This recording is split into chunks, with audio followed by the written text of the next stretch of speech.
I want to spend some time understanding and trying to understand the Pakistani mind, and I'll do it extempore, because while we look at all the military procedures, we must also have some sense of how the Pakistanis are thinking.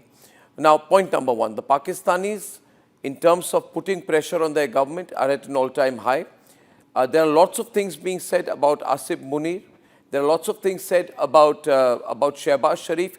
And this is the question that's being asked. This soundbite I want to play first is that of Imran Khan's sister Alima Khan, who has raised serious questions about the claims of Shehbaz Sharif about shooting down Indian jets, and has also said, how is it that Indian aircraft came in and carried out such a big attack inside Pakistan? जरा देखें तो सही, क्योंकि आपको शायद जंग का पता नहीं। मेरे हस्बैंड एयरफोर्स में थे, मेरे बहनोई भी एयरफोर्स में थे। ये जो क्लेम कर रहे हैं कि इन्होंने जहाज गिराए हैं, वो जो नवाज शरीफ की हुकूमत क्लेम कर रही है ना, तो यहाँ पे ड्रोन अंदर आ रहा है, मतलब इंडिया से अंदर पिंडी तक पहुंच रहे हैं। पिंडी तक पहुंचे कैसे? So that's the question. How are the Indian drones so effective? How are they hammering us so hard? How did they come right into Rawalpindi? Now the pressure builds on Khwaja Asif. Is the defense minister, and truly today they have no explanation. So Khwaja Asif, the defense minister of Pakistan, came out with a completely weird explanation where he said that we could not target the Indian drones because of a technical reason. If we had targeted the drones, then our air defense units' locations would have got leaked. It makes absolutely no sense, not even to a layman, ladies and gentlemen. But hear him and hear how ludicrous this statement is sounding when it is being made on the floor of the Pakistan Assembly. कल का जो drone हमला हुआ, वो drone हमला basically हमारी जो locations हैं उसको डिटेक्ट करने के लिए जो है किया गया। एक टेक्निकल चीज़ है जिसको मैं उस तरह एक्सप्लेन नहीं कर सकता, और इसलिए उनको इंटरसेप्ट ना किया गया ताकि हमारी लोकेशंस जो हैं वो लीक ना हो या वो लोकेट ना हो, और जब वो एक सेफ लिमिट पे आए तो हमने उनको मार कराया। And now he comes under more pressure and he says, what happened to your lines of defense? At this point, Khwaja Asif, the Pakistani defense minister, makes a major admission. He says that our second line of defense are in our madrasas. You saw all the pictures there of the terrorists leading the army, and now he's officially said that the madrasas, which are used by Lashkar-e-Toiba, Jaish-e-Mohammed, are their second line of defense. This is as much of an admission of using the terrorist infrastructure that he could have made. So he's making all these admissions. Hear this. जहाँ तक मदारस के students का ताल्लुक है, इसमें कोई शक नहीं है कि वो हमारी एक सेकंड डिफेंस लाइन है। वहाँ पे नौजवान जो पढ़ते हैं, अल्लाह के फजल से वो दीन के साथ भी जो है आरास्ता हैं, और उसके साथ जो है वो उनके जो वक्त ज़रूरत जो है, जिस तरह उन्होंने फरमाया कि उनको शहरी दफा के लिए या दूसरी ज़रूरतों के लिए जो है ना बिल्कुल 100% इस्तेमाल किया जा सकता है। Now this is the second point that he's making, and it's because of bumbling statements like this. Somewhere where he reveals, somewhere where he makes a stupid comment about why they couldn't take on the Indian army, and our targeting of various Pakistani locations on the intervening night of 6th and 7th, they're coming under pressure. I will now play what you may not believe, but Pakistani lawmakers, senators, members of the National Assembly are standing in the assembly and saying that our Prime Minister is a coward, he's a buzdil, he's a gidar, which is colloquial for jackal. The kind of statement I'm going to play now, ladies and gentlemen, completely exposes the standing of the government of Shehbaz Sharif today. Hear this.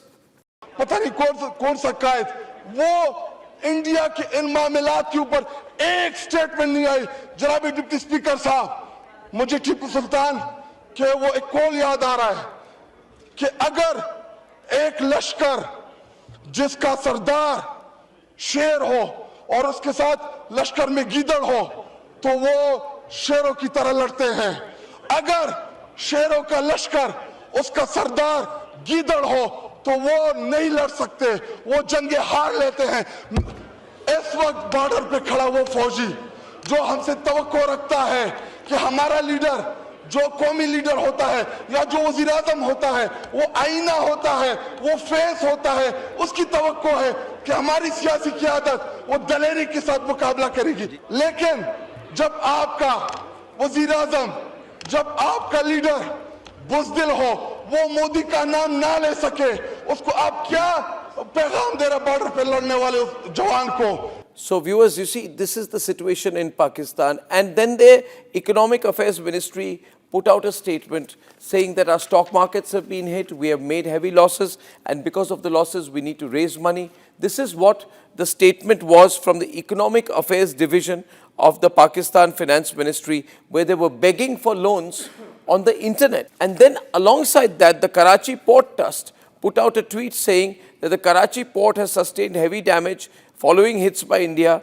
and emergency response measures are on the way. These are the kind of tweets that are coming out. The moment these tweets come out, the Pakistani government, after half an hour, puts out a release saying it's been hacked. But that's complete nonsense. In the middle of all of this, the mastermind of Pahalgam, Asif Munir, has gone missing. And I'm not making this up, but he's called Chachu Whiskey in colloquial terms, in affectionate terms in Pakistan. He's called Chachu Whiskey because he drinks a lot of whiskey, and he turns into, from ISI chief to Chachu Whiskey, army chief to Chachu Whiskey at 6:30 p.m. He's been missing. The point is, viewers, the man who's missing is the man who said this leading up to Pahalgam. He said this, and after saying this, after instigating everything, he's gone missing. Here's a quick reminder of what he'd said. The man who's gone missing, this is what he said 1 month back. Well, our forefathers, they thought that we are different from the Hindus in every possible aspect of life. Our religion is different. Our customs are different. Our traditions are different. Our thoughts are different. Our ambitions are different. That was the foundation of the two-nation theory that was laid there. That we are two nations. We are not one nation. In the same speech, Asif Munir also had said that Balochistan can never be touched. But in any case, today, all across Balochistan, Quetta has been vacated by the Pakistani army. 2 corps have been moved away to the eastern border with India. The Baluch are reminding the Pakistanis of what the Bangladeshis had done to them. Look at this ridicule that is being thrown at the Pakistani army by Akhtar Mangal, leading Baluch leader. बंगालियों ने जो कुछ आप लोगों के साथ किया वो कितनी नस्ल तक आपको याद है? उसको भी तो याद करो ना। दुनिया की जंगी तारीख में 90,000 फौजियों ने जो इकट्ठे हथियार नहीं डाले, जो आपकी फौज ने डाले, ये भी अपनी निसाब की किताबों में डाल दें कि आपकी आने वाली 10 नस्लें वो भी पढ़ें। अपनी निसाब की किताबों में ये भी डाल दें कि उन 90,000 फौजियों के न सिर्फ हथियार बल्कि उनकी पतलूनें भी आज दिन तक वहां पे टांगी हुई हैं। And while the battle intensifies, as per this video which has been released by the Baluch Liberation Army, 14 Pakistani army soldiers have died. This has happened in Balochistan's Kachhi district when their vehicle was hit by an IED. That's the kind of precision strikes that the Baluchis are having on them. There are continuous attacks on the Pakistani army. So, viewers, why am I telling you all this? That when you see these little drone games that the Pakistanis are trying to play with us, we must remember, we have not even opened our cards yet. But we are letting the Pakistanis exhaust theirs. And then we'll do what we were meant to do and what we have to do.